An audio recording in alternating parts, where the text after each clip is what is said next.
J'ai eu l'occasion d'assister en avant-première à la projection du film Terminator 2 dans sa version remasterisée en 3D et en 4K. Le film sort dans les salles le 14 septembre prochain, donc il y a de quoi se poser la question, faut-il aller le voir ? Les amis, je vais tâcher d'y répondre. C'est vrai qu'il est intéressant de se demander si cela vaut le coup ou non de dépenser le prix fort pour un film clairement pas tout récent. Eh ben franchement, oui. 25 ans plus tard, le film n'a pas tant vieilli et cette remasterisation apporte vraiment un coup de frais à la réalisation. Alors je parlerai pas de la 3D qui pour le coup n'a pas grand intérêt, elle est là c'est cool mais on sent que c'est clairement juste pour dire hey c'est de la 3D et que cela explique le tarif. Du coup sur ce point on n'en parlera plus mais vous connaissez maintenant mon avis. Alors sinon pourquoi je vous recommande d'aller le voir ? Déjà parce que Terminator 2, quoi que l'on en dise, reste un grand classique à découvrir ou redécouvrir. Que vous l'ayez aimé à l'époque ou que vous ne l'ayez même pas vu, c'est vraiment bien de le voir. Surtout que là honnêtement il ne fait pas son âge. Ce film est sorti en 1991 et pourtant il n'a rien à envier au film d'aujourd'hui, bien au contraire. L'histoire est toujours aussi intéressante et en dehors des maquillages qui a pour le coup un peu vieilli, le reste s'offre un rajeunissement assez impressionnant.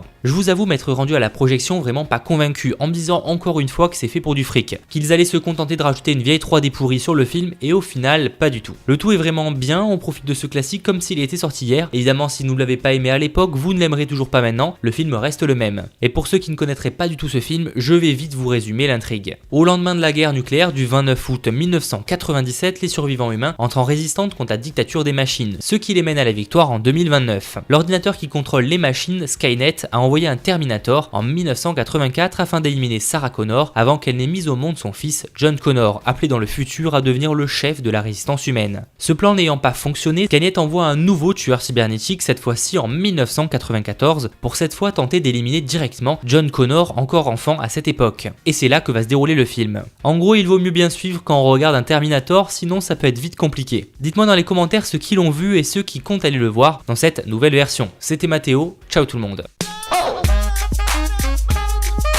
People like, damn, that's a cold ass honky.